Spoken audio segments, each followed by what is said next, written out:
नमामि धन्वन्तरिमादिते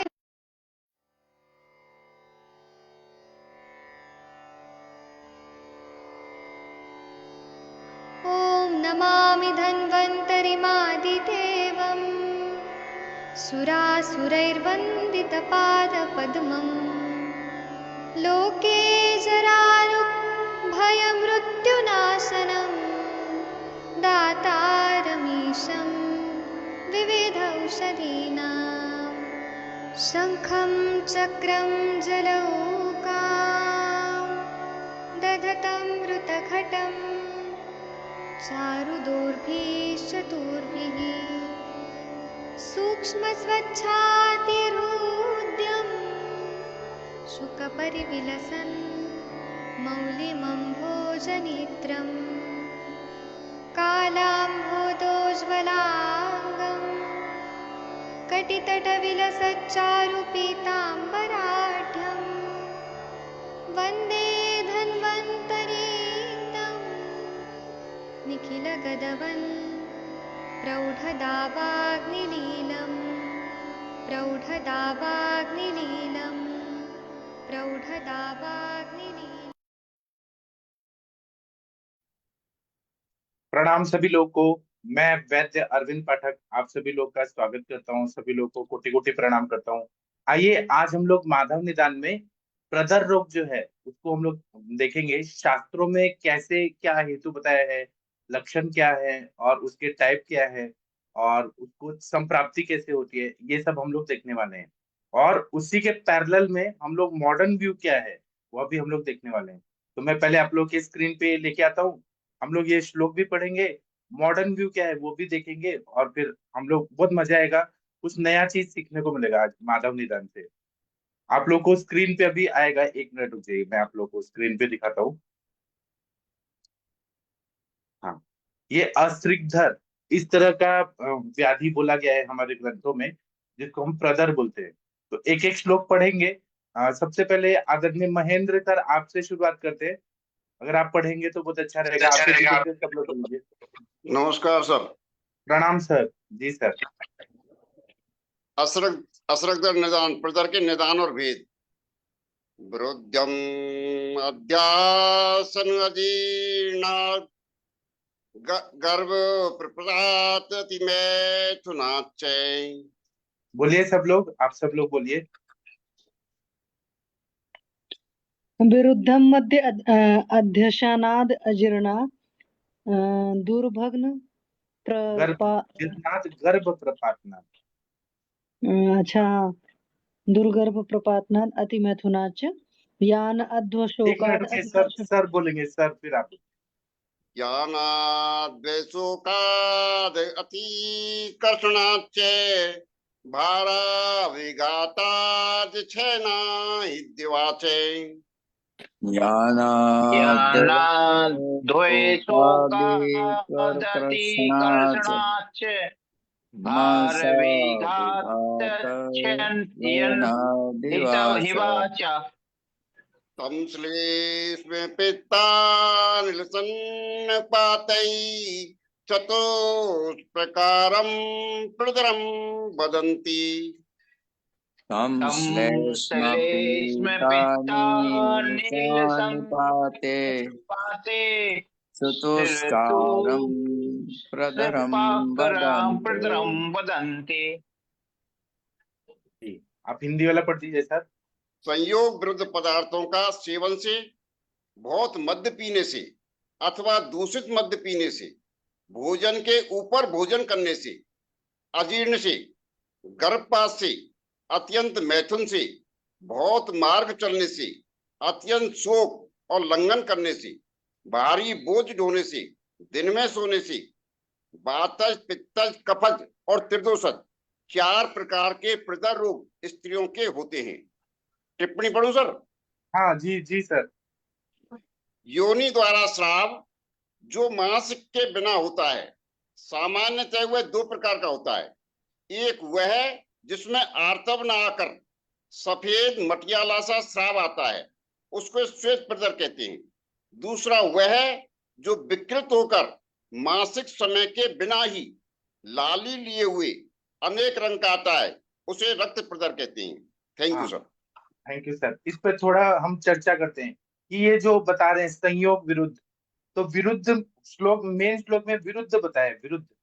तो विरुद्ध कैसा भी हो सकता है कि जैसे दूध और मछली का सेवन करना, उसमें वीर्य विरुद्ध होता है। फिर देश विरुद्ध, काल विरुद्ध। तो दूध और नमक का सेवन कर रहे हैं और लोगों को मालूम नहीं है, तो ये एक हेतु हो गया। परस्पर विरोधी पदार्थों को एक साथ खाने से, या फिर खाना खाया, डिनर किया और थोड़ी देर बाद दूध पी लिया, ये भी पेट में नमक है और फिर दूध पी लिया। या चाय कॉफी पिया और उसके बाद में आइसक्रीम खा लिया, तो वो वीर्य विरुद्ध हो गया। मतलब गर्म और ठंडा एक साथ खा लिया। या फिर अल्कोहल ले लिया विरुद्ध, बहुत मद्य पीने से।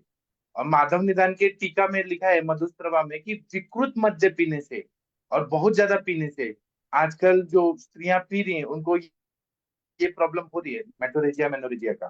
तो वो लेने से उसी तरह से और यहाँ मतलब मेट्रोपॉलिटन सिटीज में क्या बताया है कि संडे, કેટલી सैटरडे ઘડી संडे को बार ને लगता તારી है। મમ્મી હોવે ને તું આગળ ટીવી જોતો કેમ ને प्लीज हरिहर सर म्यूट रखिए। वो सर ऐसे वो बार में केवल लेडीज अलाउड होती है और वो मद्य पीने के लिए ही वो ऐसा पार्टी होता है, केवल लेडीज अलाउड है। ऐसा मेट्रोपॉलिटन सिटी में है। जो मतलब जो वर्किंग लेडीज हैं उनका स्ट्रेस कम करने के लिए स्पेशल बियर बार बनाया गया है। तो मैं उस चीज को ये नहीं करता हूँ वो अच्छा है या बुरा है, लेकिन ये हेतु बताया गया है। तो बहुत मद्य पीने से या दूषित मद्य पीने से, उसी तरह से भोजन के ऊपर भोजन करने से, मतलब टाइम कैसे भी हो गया, पार्टी में चल रहा है, भूख नहीं लगी है लेकिन तब भी खाया जा रहा है, ये एक कारण हो गया। ये आम उत्पत्ति करता है।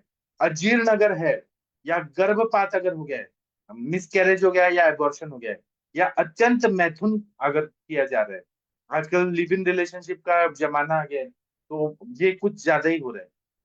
इसमें मैं अच्छा बुरा नहीं बोल रहा हूँ, बस ये हेतु पे बात कर रहे हैं। या बहुत मार्ग चलने से, अत्यंत शोक करने से। आजकल कैसे है कि जितना हम लोग आध्यात्मिक रहते हैं, पूजा पाठ करते हैं, व्रत उपवास करते हैं, तो डिप्रेशन नहीं आता है। लेकिन आजकल सब वेस्टर्न कल्चर आ गया है कि लोग पूजा पाठ कम करने लगे हैं और शो ऑफ का जमाना है। और फिर मन में ईर्ष्या, द्वेष, फिर क्रोध, ये सब ज्यादा हो रहा है। तो ये काम शोक भयाद वायु, वायु का प्रकोप करता है। फिर लंघन करने से, लोग ना फिगर मेंटेन करने के लिए बहुत कम खाती हैं लड़कियां, तो लंघन भी हो रहा है, तो अति प्रमाण में हो रहा है। या भारी बोझ ढोने से, या दिन में सोने से, दिवा स्वाप करने से, रात्रि जागरण कर रहे हो दिन में सो रहे हैं। दिवा स्वाप मतलब सूर्योदय से सूर्यास्त तक अगर 5 मिनट भी सोया जाते हैं तो उसको दिवा स्वाप बोलते हैं। तो लोगों को लेट उठने की आदत हो गई है सूर्यास्त के बाद। आयुर्वेद बोलता है कि ब्राह्मे मुहूर्ते उत्तिष्ठे स्वस्थो रक्षा कमाएशा, ब्राह्म मुहूर्त में उठना चाहिए आयु की रक्षा करने के लिए। तो जैसा दोष विकृत होगा, तो वैसे वातज पित्तज कफ जो त्रिदोष है, 4 प्रकार के प्रदर्भ स्त्रियों को होते हैं। और एक होता है जो व्हाइट डिस्चार्ज होता है, और एक होता है कि रेड कलर का जो हैवी मेंसेज आते हैं। तो ये 2 तरह के प्रदर होते हैं, एक श्वेत प्रदर हो गया और एक रक्त प्रदर हो गया। अब सामान्य प्रदर के सामान्य लक्षण, ये प्लीज कोई पढ़ दीजिए, आप लोगों में से कौन पढ़ना चाहेगा? वीना मैडम जी आप पढ़ेंगी प्लीज, आदरणीय वीना मैडम, आप प्लीज पढ़ेंगी। जी सर, पढ़ रही हूँ। हाँ, अश्रुदरम भवेत् सर्वम सांग स अंगमर्द संवेदनम। हाँ, सब लोग बोलिए। असृदरम असृदरं असृदरं भवेत् भवेत् सर्वं सर्वं साङ्गमर्दसवेदनं संवेदनम। हाँ, सब प्रकार के प्रदर रोगों में अंगों में पीड़ा होती है और वेदना के साथ आर्तव होता है। ऋतु के बिना भी आर्तव की प्रवृत्ति होती है, जैसा कि सुश्रुत ने कहा है। जी। तो ये बोल रहे हैं कि सभी प्रदर रोगों में ये टिपिकल लक्षण है कि अंगों में पीड़ा हो रही है, अंग मर्द, मर्दन करने की तरफ पेन हो रहा है, बॉडी एक हो रहा है, और वेदना के साथ डिसमेनोरिया हो रहा है, वेदना के साथ आर्तव आ रहा है, ये प्रॉब्लम होती है। ऐसा सुश्रुत, और ऋतु के बिना भी आर्तव की प्रवृत्ति होती है, उसको सुश्रुत में बोला है। अब यही मॉडर्न गायनेकोलॉजिस्ट लोगों ने इसका क्या डेफिनेशन दिया है वो हम देखते हैं। और बहुत ही इंटरेस्टिंग है, ये सब चीजों को डीप में पढ़ना है हमें। हाँ, अभी देखिए मैं आप लोगों को इसको बड़ा करके दिखता हूँ। मेटोरेजिया ये वर्ड बताया है, 1 मिनट में, 1 मिनट, इसको आपके स्क्रीन पे दिखना चाहिए। मैंने पीपीटी बनाया है, आप लोग के लिए बनाया है। अब ये देखिए बड़ा करके दिखाता हूँ। अब इसमें ड्यू भी होता है, डिसफंक्शनल यूट्राइन ब्लीडिंग भी होता है, उसके बारे में भी हम चर्चा करेंगे। पहले मेटोरेजिया, ये वर्ड का मतलब क्या है कि metrorrhagia is abnormal uterine bleeding occurring irregularly between menstrual periods. It is मतलब वो कभी भी हो रहा है, इरेगुलर हो रहा है, एबनॉर्मल यूट्राइन ब्लीडिंग हो रहा है। It is also known as intermenstrual bleeding और abnormal uterine bleeding. Common causes include hormonal imbalances, hormone के इम्बैलेंस होने की वजह से हो रहा है। यूज ऑफ सर्टन कॉन्ट्रासेप्टिव, जो गर्भ निरोधक गोलियां खाई जाती है उसके वजह से होता है, या कॉपर टी लगाया गया है उसका इंजुरी की वजह से हो रहा है, या कुछ गोलियों की वजह से हो रहा है। प्रेगनेंसी की वजह से भी हो सकता है, इसको भी हम मेटोरेजिया बोलते हैं, जो प्रेगनेंसी में लीक होता है थोड़ा थोड़ा।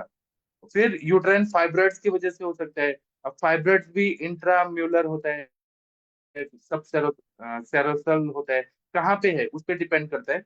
फिर इन्फेक्शन की वजह से होता है, जैसे कि एंडोमेट्रियोसिस हो गया या सर्विसाइटिस वजाइनाइटिस हो गया, उसकी वजह से। And some systemic conditions, medical evaluation is necessary to determine the underlying cause and proper treatment. मतलब हम मेडिकली सोनोग्राफी करके या फिर वजाइनल सोनोग्राफी करते हैं, एब्डोमिनल सोनोग्राफी करते हैं, उससे हमें ये पता चलता है कि कॉज क्या है, कहाँ पे इन्फेक्शन है, क्या है। पूरा अच्छे से हम टेस्ट करते हैं, फिर प्रॉपर ट्रीटमेंट करते हैं, विच में involve medication, lifestyle changes and other intervention. Symptoms क्या होते हैं मेटोरेजिया में? ब्लीडिंग और spotting between regular menstrual periods. Bleeding होगा या स्पॉटिंग होगा। ब्लीडिंग और स्पॉटिंग आफ्टर सेक्सुअल इंटरकोर्स, ये आता है हमारे पास, पेशेंट ऐसे आते हैं कि स्पॉटिंग होता है या ब्लीडिंग होता है सेक्सुअल इंटरकोर्स के बाद, या ब्लीडिंग आफ्टर मेनोपॉज, मेनोपॉज के बाद भी होता है। कॉमन कॉजेज क्या है? Hormonal imbalances, a common cause often related to the menstrual cycle or conditions like polycystic ovarian syndrome, PCOS में हो सकता है। Pregnancy related issues can include complications during pregnancy, उसमें कोई complication हो गया इसकी वजह से हो सकता है।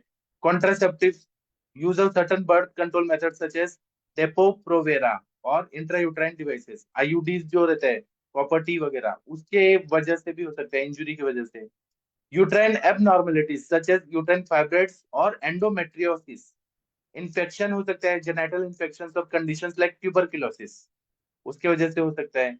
या जेनेटल इन्फेक्शन में गोनोरिया हो गया, सिफिलिस हो गया, उनके इन्फेक्शन की वजह से हो सकता है। जो सेक्सुअली ट्रांसमिटेड डिजीजेस होते हैं उसकी वजह से। या ब्लीडिंग डिसऑर्डर हो गया कि डेफिशिएंसीज इन क्लॉटिंग फैक्टर्स, ये मेटोरेजिया हो गया। अब एक वर्ड है मेनोरेजिया, ये भी ब्रदर के अंदर में ही आता है, लेकिन इसमें क्या बता रहे हैं कि मेनोरेजिया इज हैवी और प्रोलॉन्ग्ड मेंस्ट्रुअल ब्लीडिंग, मतलब बहुत हैवी आ रहा है। मेरे पास तो एक एक पेशेंट ऐसे आते कि 10 10 पैड चेंज करना पड़ रहा था, और 15 15 दिन, कभी कभी 3 3 महीने कंटिन्यू आ रहा था, और एचबी लेवल उनका 4 5 4 5 हो रहा था। बार बार वो ये ब्लड ट्रांसफ्यूजन करना पड़ रहा था। ऐसे भी कंडीशन आती है। और प्रोलॉन्ग मेंस्ट्रुअल ब्लीडिंग होता है, typically defined as bleeding lasting more than 7 days, 7 दिन से ज्यादा हो गया, और involving an excessive blood loss, बहुत ज्यादा ब्लड आ रहा है। It can be called by hormonal imbalances, hormonal imbalance होता है। यूट्राइन कंडीशंस लाइक फाइब्रॉइड्स और पॉलिप्स, पॉलिप्स जो होता है वो यूट्राइन कैविटी में होता है, फाइब्रॉइड्स होते हैं वो वॉल में होता है, लेकिन वो गांठ ही होती है, पॉलिप्स भी और फाइब्रॉइड्स भी। उस पे हम लोग कभी चर्चा करेंगे, फाइब्रॉइड्स क्या होता है, पॉलिप्स क्या होता है, उसकी चिकित्सा कैसे करनी चाहिए, वो बात में बात करेंगे। अभी ये बात इस पे करते हैं। और other health issues and may lead to anaemia, क्योंकि ब्लड इतना जा रहा है, और 5 लीटर तक ब्लड है हमारा, और वो इस तरह से जा रहा है तो फिर प्रॉब्लम होती है। और आयुर्वेद में रक्त पित्त भी बोलते हैं इसको, अधोग रक्त पित्त भी, उसमें भी ऐसे ही सिम्टम्स रहते हैं, उसमें फ्रेश ब्लड भी जाता है और पित्त भी जा रहा है, रक्त पित्त वाला। If you experience very heavy periods that interfere with your daily life or are accompanied by dizziness or pain, you see a doctor for evaluation and treatment. Symptoms क्या है? Bleeding lasting longer than 7 days, 7 दिन से ज्यादा रह रहा है bleeding. Heavier flow than typical for your period, possibly requiring frequent changes of tampons or pads. तो बार बार वो पैड चेंज करना पड़ रहा है। Passing large blood clots, clots भी ज्यादा आ रहे हैं, ये भी हो सकता है। Dizziness, fatigue and shortness of breath, ये तो रक्त पित्त में भी बताया है कि ज्यादा अधूग रक्त पित्त में वो ज्यादा थकावट होती है, ग्लानि होता है, क्लम होता है, ये हमारे ग्रंथों में भी बताया है, अधोग रक्त में। और इसमें पांडु रोग में भी बताया, तो पांडु रोग हो गया, रक्तपित्त हो गया, अस्त्रिकदर हो गया, ये सब चीजें दिखती है। Anaemia from blood loss, intense pen during periods, बहुत पेन होता है, डिसमेनोरिया होता है। कॉमन कॉजेज वही बताया कि hormonal imbalances in estrogen progesterone can cause the uterine lining to build up excessively and be shed in heavy amounts। वो ज्यादा एंडोमेट्रियम लेयर ज्यादा शेड होगा और ज्यादा ये होगा।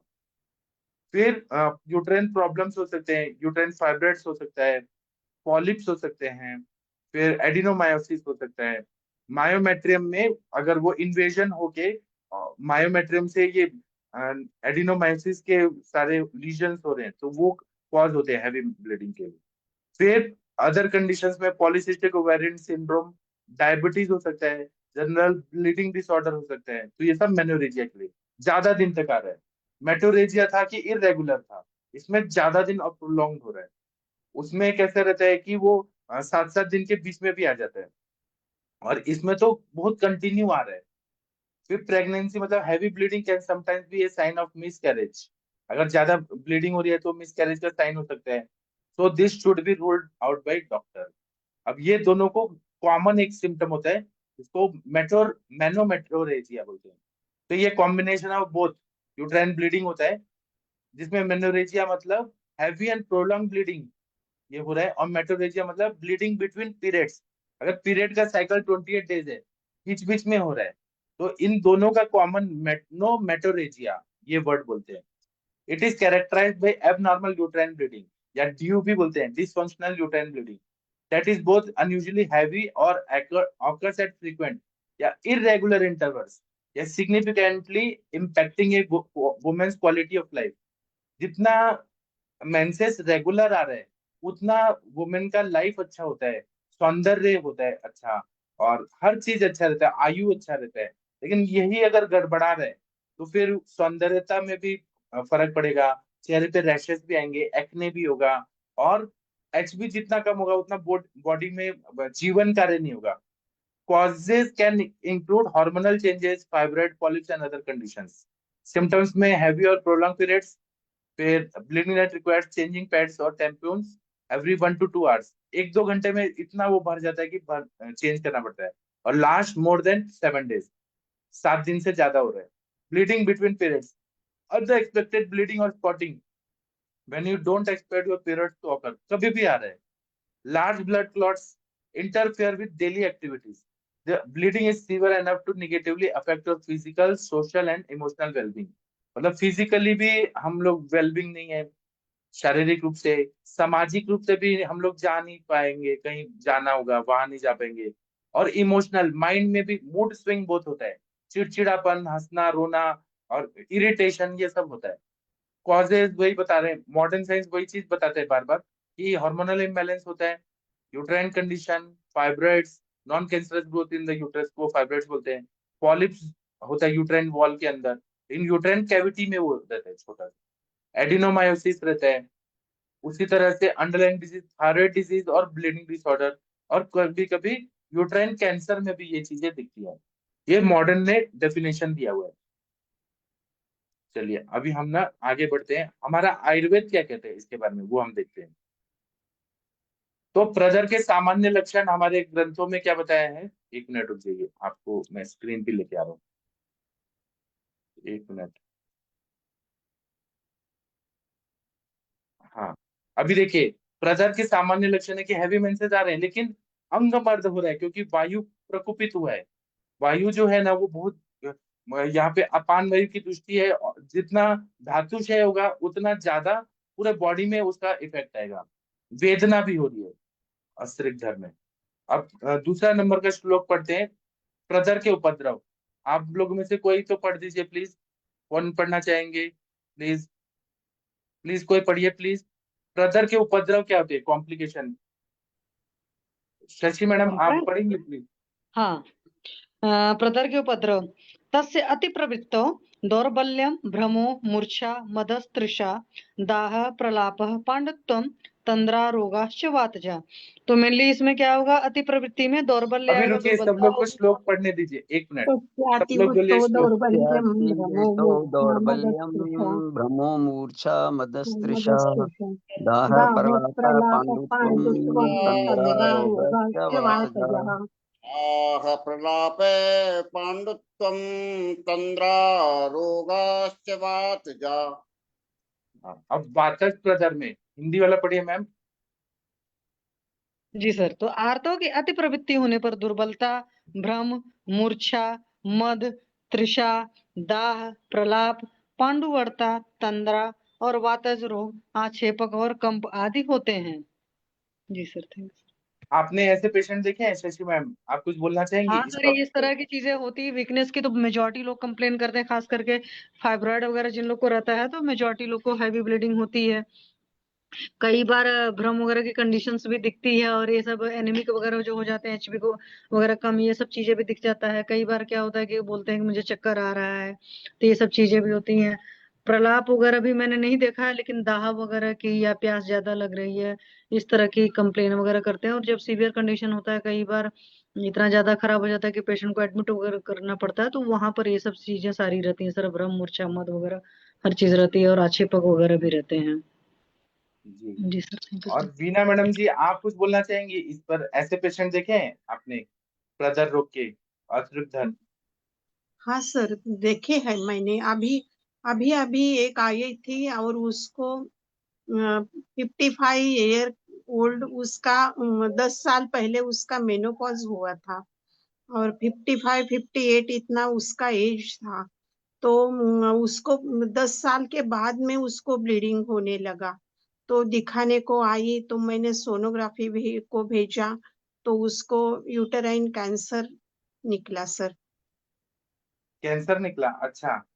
हाँ, बीच में समझो मेंसेस नहीं आती, 5 साल, उससे भी ज्यादा साल हुए हैं, और अचानक ब्लीडिंग हो रहा है, तो हम खास उस पेशेंट को सीए निकता है, ऐसा मेरा अनुभव है सर।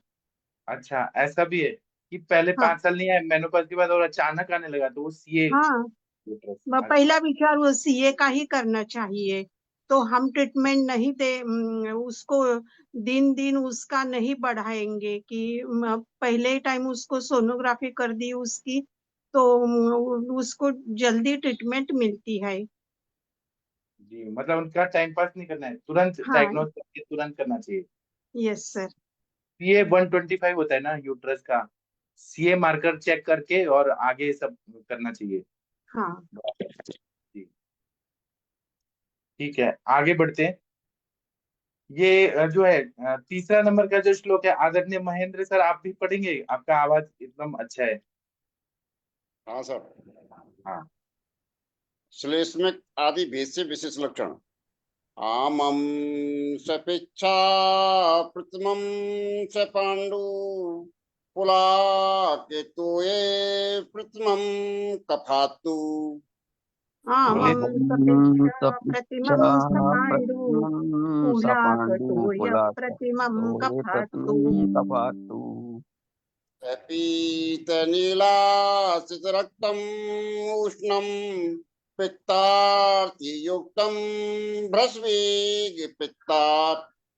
सपित्तनीलासितरक्तमुष्णं पित्तार्थियुक्तं युक्तं वृषवेगिपित्तात्।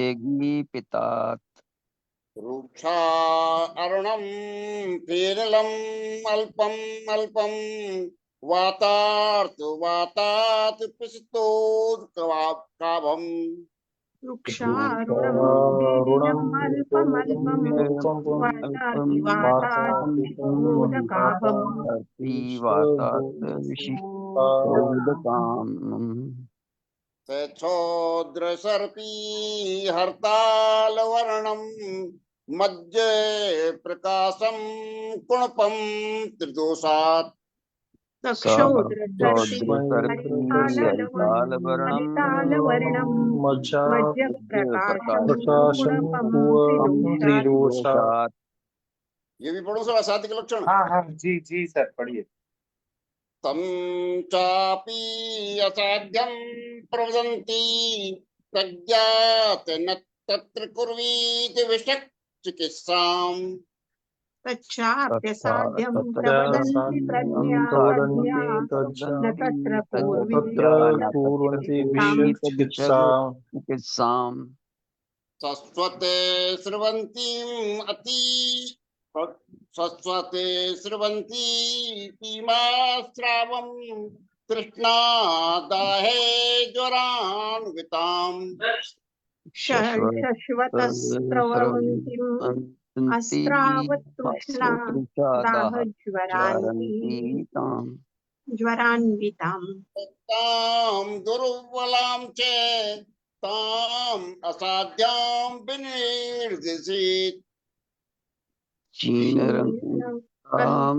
दुर्बलां च तां साध्यां विनिर्दिश्यते दिशेत्।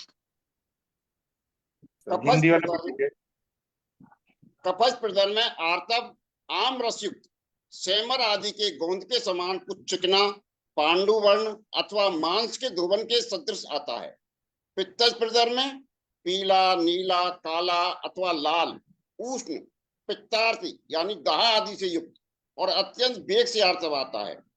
बातज प्रदर में रूखा, लाल, फेन वाला यानी झाग वाला, थोड़ा थोड़ा बातज पीड़ा के साथ मांस के धोवन के समान आर्तव निकलता है। त्रिदोषज प्रदर में घी, शहद अथवा हड़ताल के रंग का मज्जा के समान आर्तव निकलता है। उसमें मुर्दे की सी दुर्गंध आती है। त्रिदोषज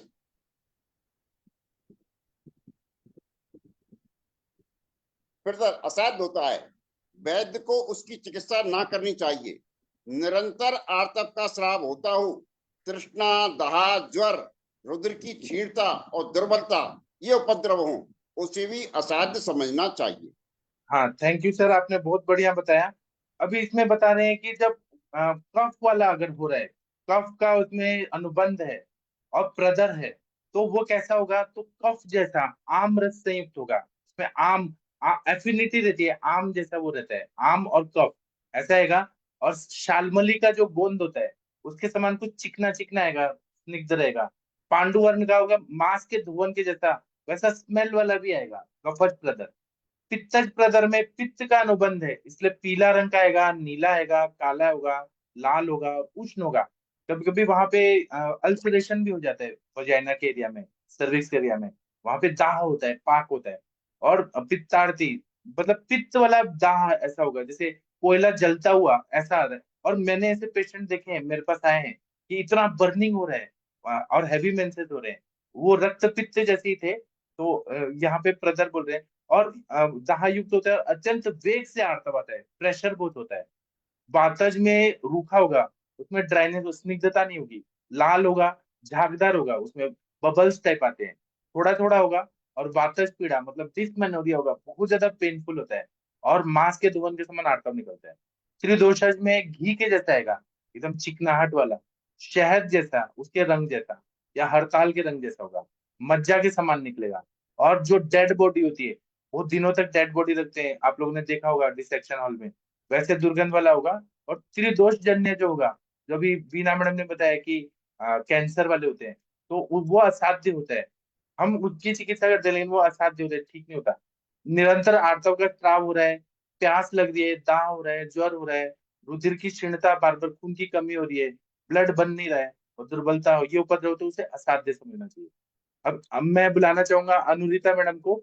डॉक्टर अनुरिता मैडम जी, आपने ऐसे पेशेंट देखे हैं जहाँ पे ऐसे पेशेंट आते हैं प्रदर के अलग अलग? Yes sir, thank you very much sir. Good evening everybody. ऐसे केसेस दिखते भी है सर, ऐसे केसेस होते हैं, टिपिकली होते हैं।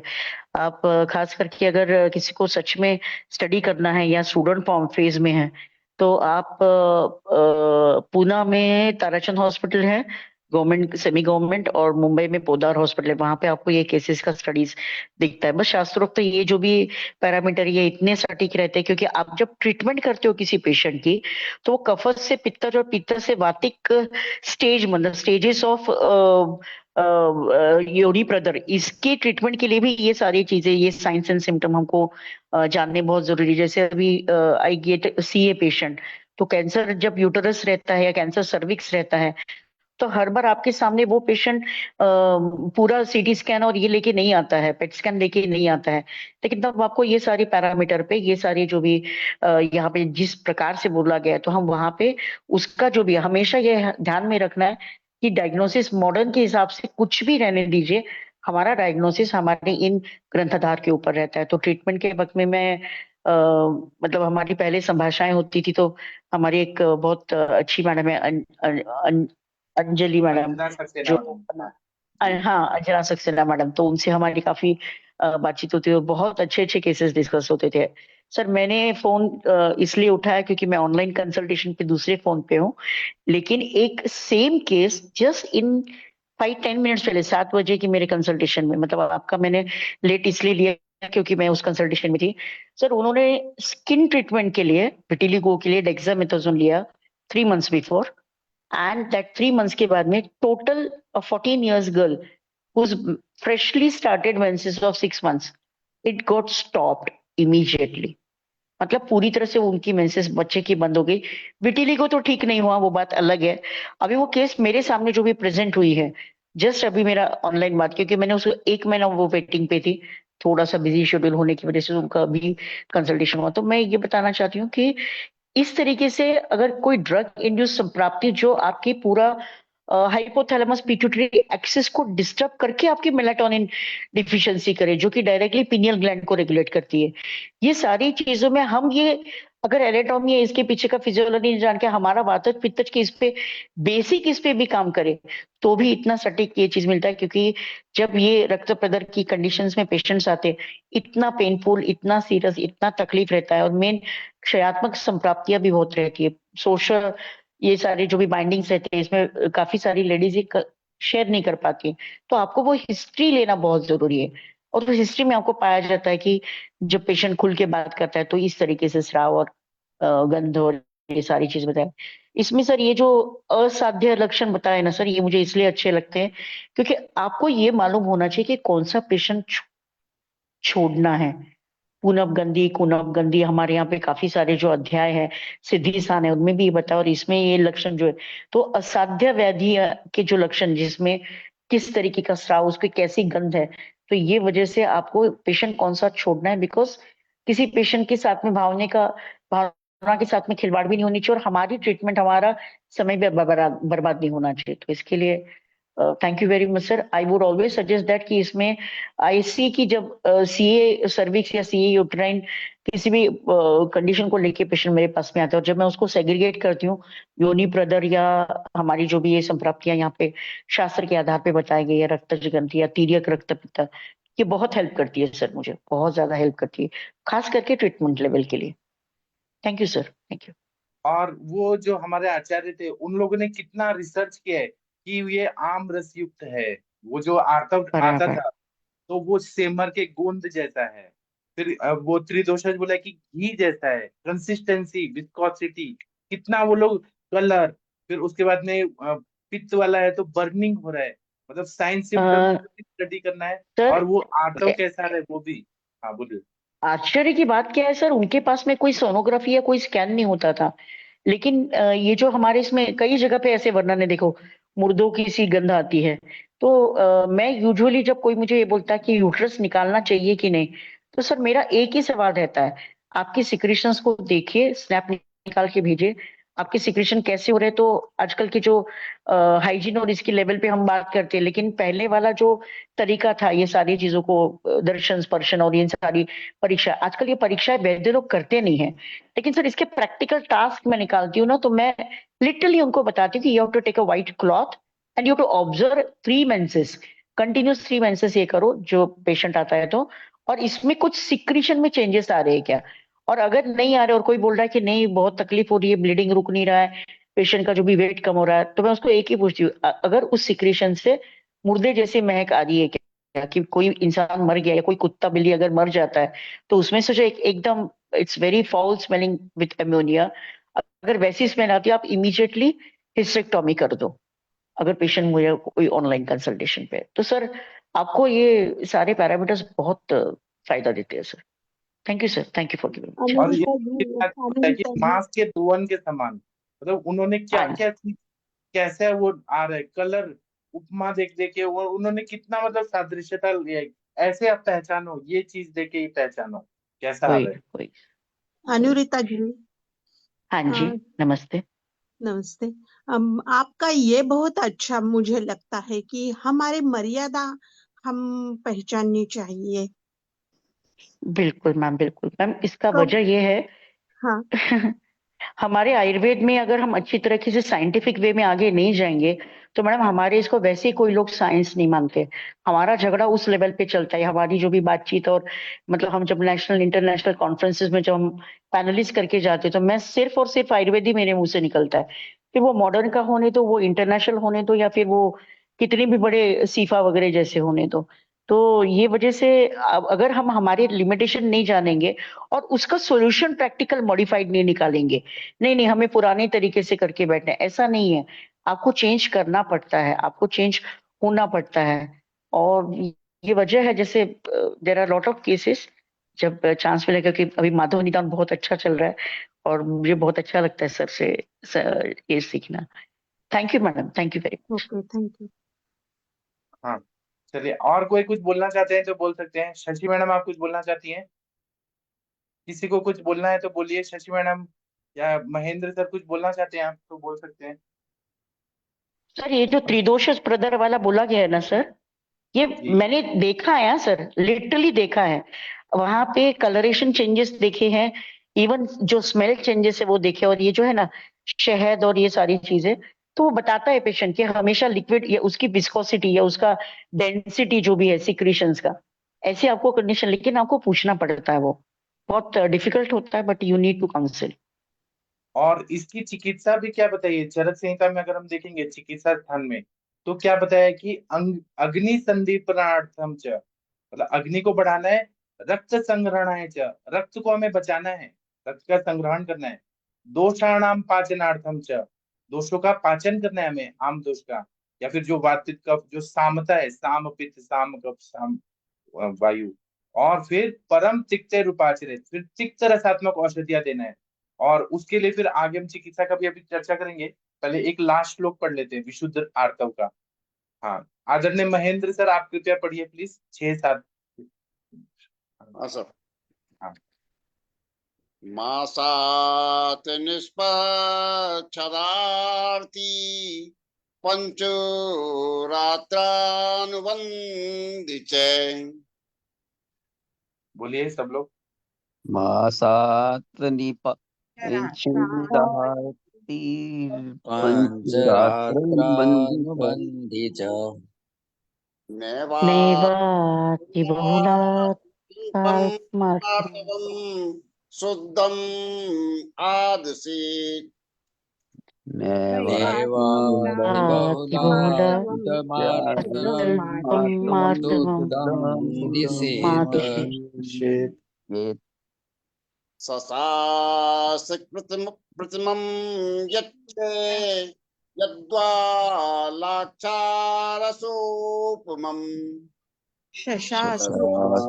सुखमतिमं ज्वालाक्षारसोपमम् रसोपमम् तदार्तवं प्रशसन्ति यच्चापि असून विरज्यति। तदार्तवं प्रशंसन्ति यत्पापं न विरञ्जते। विरज्यते। विशुद्ध आर्तव महीने महीने आता है और अधिक से अधिक 5 रात्रि तक रहता है। चिकना नहीं होता, घाव और पीड़ा नहीं होती। आर्तव बहुत अधिक अथवा बहुत कम नहीं होता। खरगोश के रुधिर के समान अथवा लाक्षारस के समान होता है। आर्तव यदि कपड़े में लगे तो धोने से लाल नहीं हो जाता। ये विशुद्ध आर्तव के लक्षण हैं। तो इन्होंने देखिए पैथोलॉजी से नॉर्मल कैसा होना चाहिए ये बता दिया, और सबसे मेन है कि दाह और पीड़ा नहीं होनी चाहिए। मॉडर्न गायनेकोलॉजिस्ट बोलते हैं कि नॉर्मल है, और वो मेफ्टाल वगैरह देते हैं, और आप ये पियो, या फिर कॉम्बिफ्लेम देते हैं, डिस्मेनोरिया हो रहा है। आजकल तो 99% लोगों को मेंसेस के टाइम पे बच्चियों को ये प्रॉब्लम होती है, तो बोलते हैं नॉर्मल है, लेकिन फाजमिंडोन देते हैं सर, क्या देते हैं? साइक्लोपाम का टैबलेट देते हैं जो बैंड है बाहर की कंट्रीज में। वही तो, साइक्लोपाम तो मसल रिलैक्सेंट है, वो तो कितना खतरनाक है, वो साइड इफेक्ट होते हैं उसके। और पेन नहीं होना चाहिए। जैसे हम श्वास लेते हैं तो कैसे हमको कोई पेन नहीं होती है, वैसे मेंसेस भी जब आता है तो कोई पेन नहीं होना चाहिए, आराम से निकल जाना चाहिए, दाह भी नहीं होना चाहिए जी। तो ये पैथोलॉजी से नॉर्मल तक इन्होंने बता दिया। अब चिकित्सा अगर हम लोग देखें तो चरक चिकित्सा स्थान में बताया है कि अगर अदरक रक्त सोडा प्रदर्शन, खाई। क्या क्या मैम, बोलिए बोलिए, क्या मैम कुछ बोल रही हैं? हरिहर सर आप कुछ बोलना चाह रहे हैं, फिर मैं बताऊंगा ट्रीटमेंट का भाग। इसमें पहले तो हमें ना शोधन करना चाहिए। अगर पेशेंट बलवान है तो वमन विरेचन बस्ती नस्य रक्त मोक्षण से शोधन करना चाहिए, और बाकी कुछ दवाइयां हैं जो हम देंगे तो मेंसेस रेगुलर हो जाते हैं। फॉर एग्जाम्पल बताया है, जो चरक संहिता में बताया है कि उशिर काल्यक लोद्र, मैं हिंदी में बताता हूँ, वो श्लोक बहुत बड़ा है कि हमें जो उशिर होता है उसका प्रयोग करना चाहिए। फिर कृष्ण अगरु, जिससे अगरबत्ती बनता है, अगरु, पीत चंदन, दारू हरिद्रा, केशर, लोद्र, पद्मकाश, फिर कायफल, शंख भस्म, गैरिक, ये सब, और चंदन, ये जब हम देते हैं, और किसके साथ, तो तंडुलोदक के साथ, कच्चा चावल को धो के फिर पानी में डाल के भिगो के रखते हैं, फिर वो फूल जाता है, फिर वो पानी को मिश्री के साथ लेना है, तो तंडुलोदक के साथ देने से प्रदर में फायदा होता है। उसी तरह से पुष्यानुक चूर्ण जो है श्वेत प्रदर में भी काम करता है, रक्त प्रदर में भी काम करता है। और फिर जो चिरायता होता है, फिर उसके बाद में कमल होता है, उशीर होता है, पड़वल के पत्ते होते हैं, धमासा, पित्त पापड़ा, कमल नाल, अर्जुन, उदुम्बर, फिर सर्जरस जो राल बोलते हैं, दालचीनी, वंशलोचन, केशर, फिर चौलाई का जो साग होता है, अनंता, मोचरस, लज्जालू, ये और चंदन, ये इनका हम हिम बना के दे सकते हैं, फांट बना के दे सकते हैं, स्वरस दे सकते हैं, कल्क दे सकते हैं, काढ़ा दे सकते हैं। उड़हुल का जो फूल होता है उसको हिंदी में मराठी में क्या बोलते हैं? उड़हुल के फूल को क्या बोलते हैं? जो जपा हम कुसुम।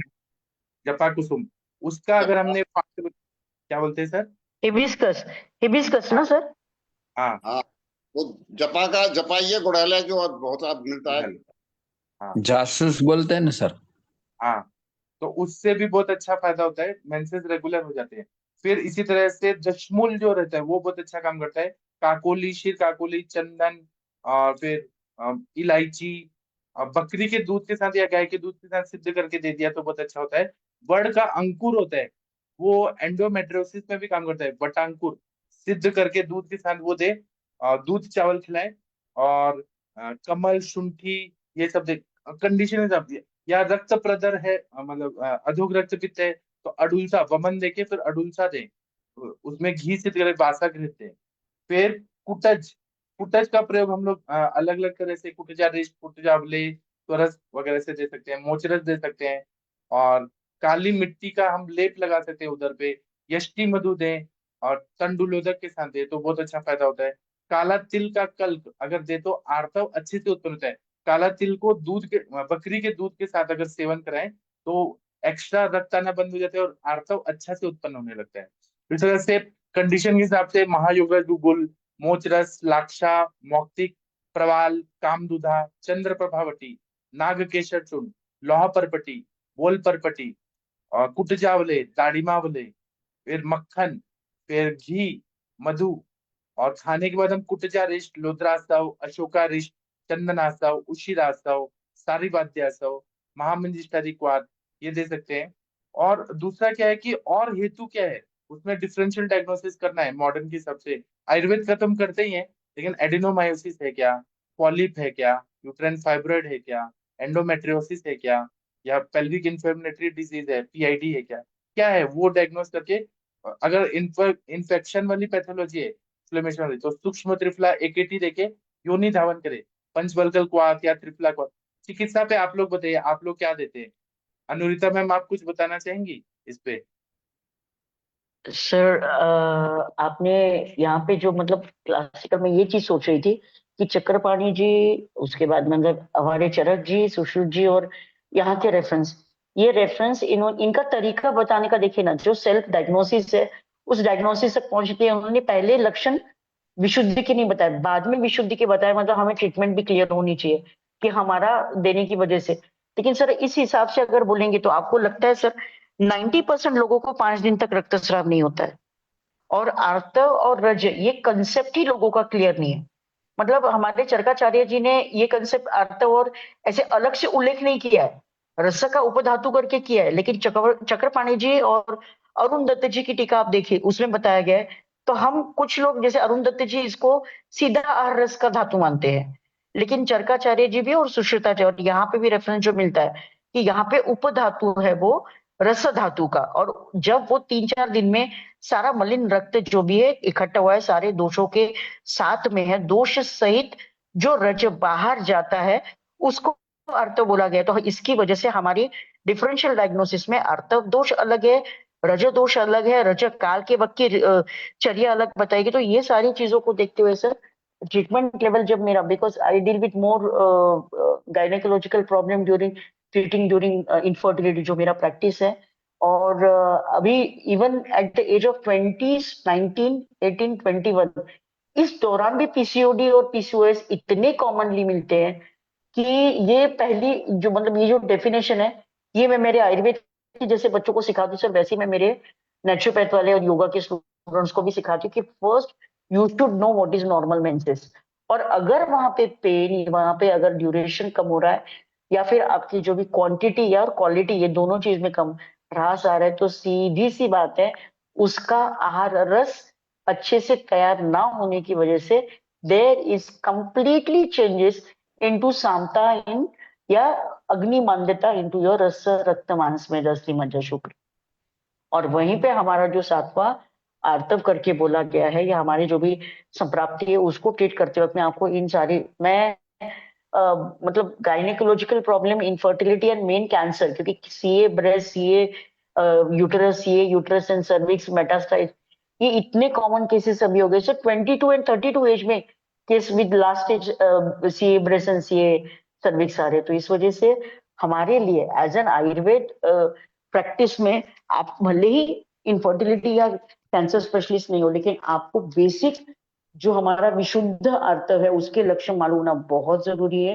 ट्रीटमेंट करते वक्त में भी ये व्यक्ति सामने चल के पीसीओडी में कन्वर्ट हो सकती है क्या, या फिर अगर इसका कफज संप्राप्ति ज्यादा है, ग्रंथिल स्राव अगर हो रहा है, तो मे बी कि there is some of the other things which are changing into hormonal changes, and hormonal changes can get converted into either adenomycosis, either PCOD, either cyst or either fibroid। क्योंकि ये सारा चीज directly अपने पास में diagnosis या scan में, हम जो इतने भतेरे स्कैन वगैरह करने के लिए बोलते हैं, हमारे शास्त्रधार ने इतना सुंदर ये सारे लक्षणों को दिया कि साइंटिफिक वे में आप एक के नीचे एक लिखिए, और इसमें से जो साइंस है, जो पेशेंट की वजह से हमें पता चलते पर्सनलाइज सिम्टम्स, और हमारा जो डायग्नोसिस है, इसमें हमें ये सारी चीजें बहुत इंपॉर्टेंट पता चलती है और गाइडलाइन मिलता है। सर मेरा फेवरेट जो है पुष्यनुक चूर्ण के साथ में मैं मेरा मतलब एकदम स्टैंडर्ड ट्रीटमेंट प्रोटोकॉल में गायनेक में विदाउट शिगुरु पत्र चलता ही नहीं है।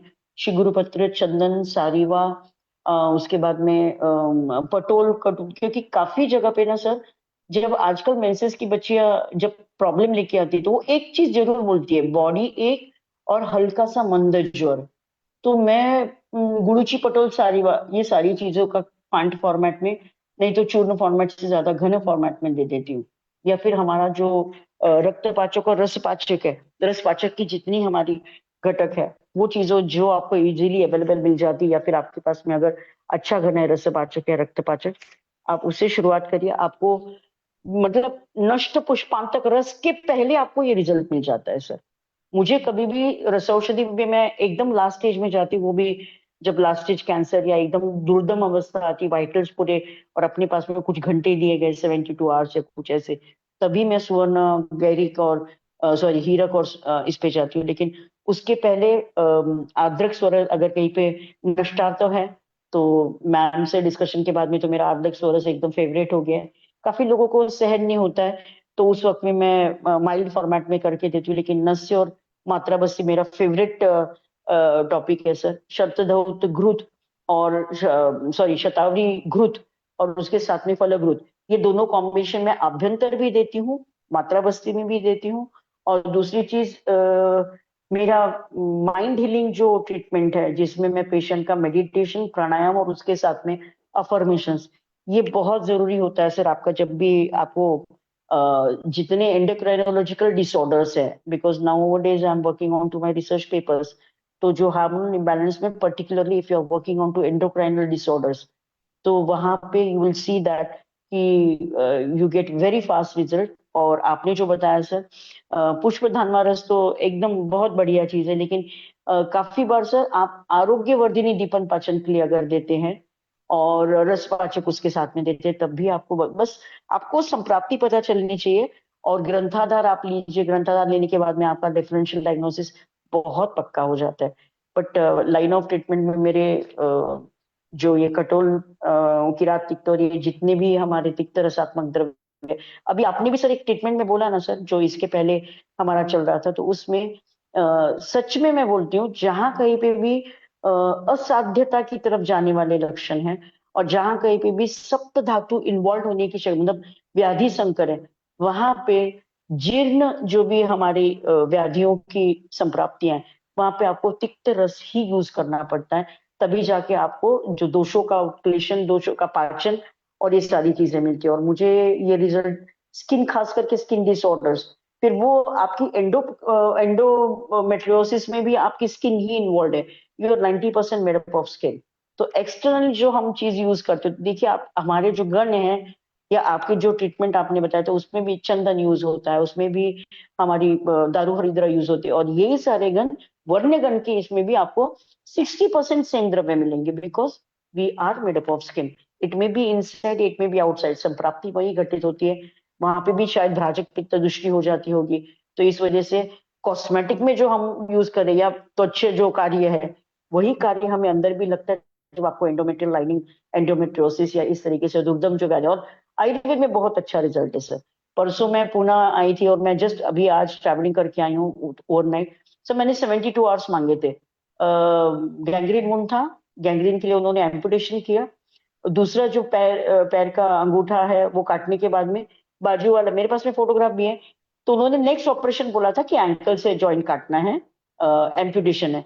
मैंने उनको 72 आवर्स बोले थे, क्योंकि पेशेंट मुंबई का था और मैं जा नहीं पा रही थी क्योंकि मुझे ट्रैवलिंग करके मुंबई जाना, मैंने पुणे के ओपीडी में उनको बुलाया था। Sir the patient was admitted for only 3 days, third day मैंने डिस्चार्ज दिया है। इस एम्पुटेशन तो उसका बच ही गया है, लेकिन वहां पे रक्त प्रसादन कार्य, रक्त का आपको अगर शुद्धिकरण करना है, रक्त धातु दीपन अगर करना है, विदाउट तिक्त रस आप कर ही नहीं सकते हो। बहुत अच्छा रिजल्ट मिलता है सर। और मैंने वही चीज फॉलो की है।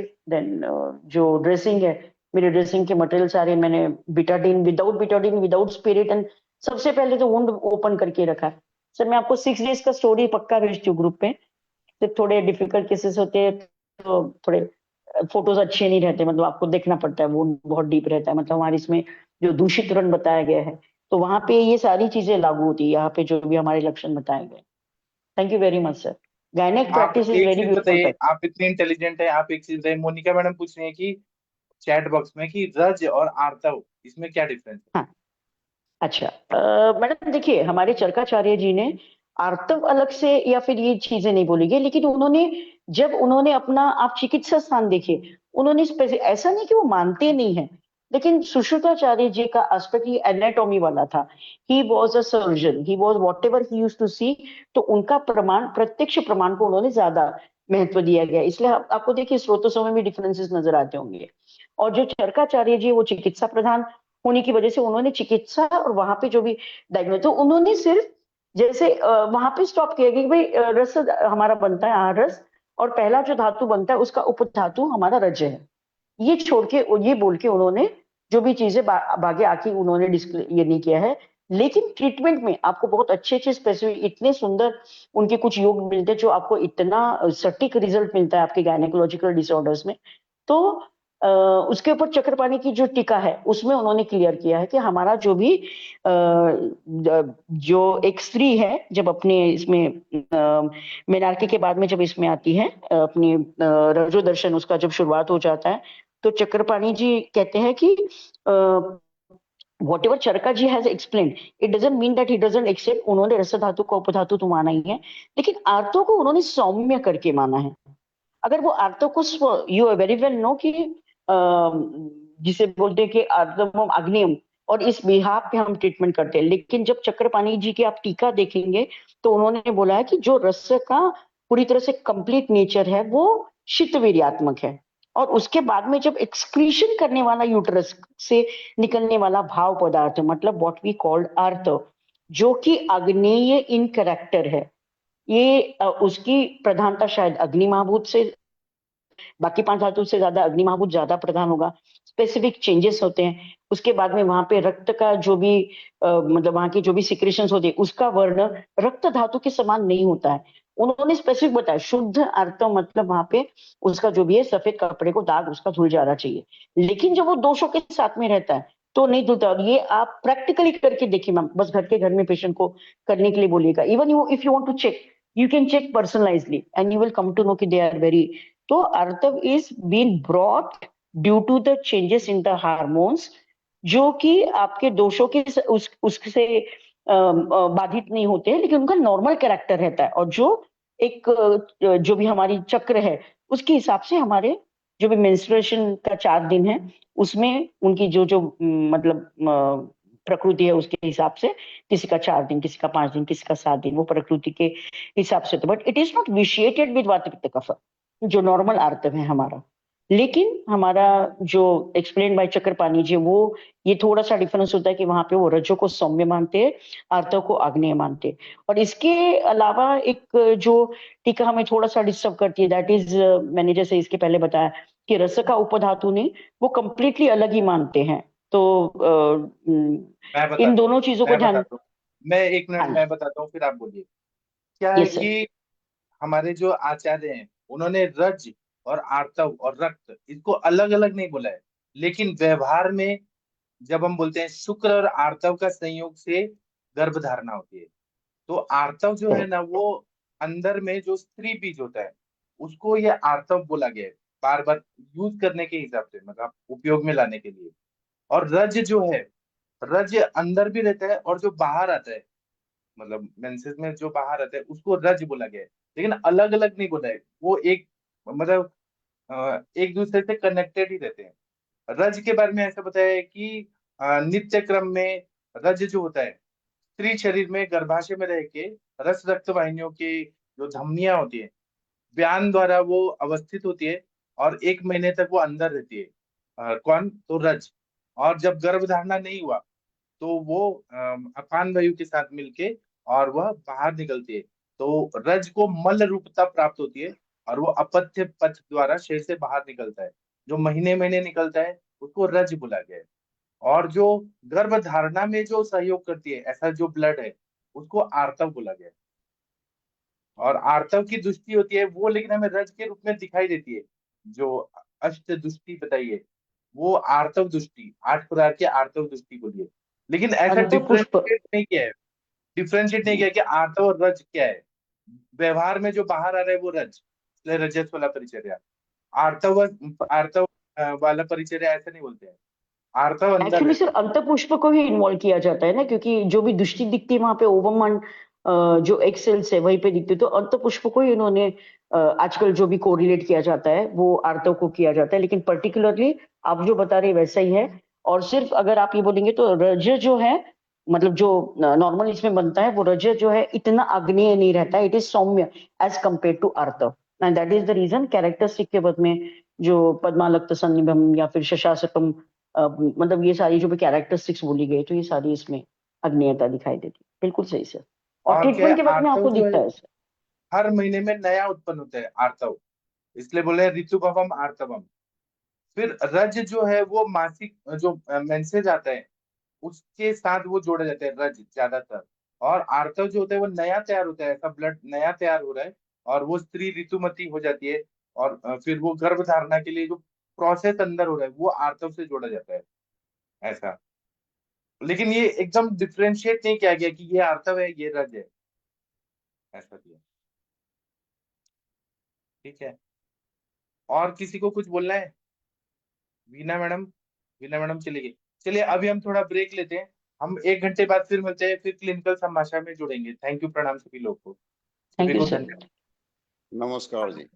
प्रणाम सर, थैंक यू।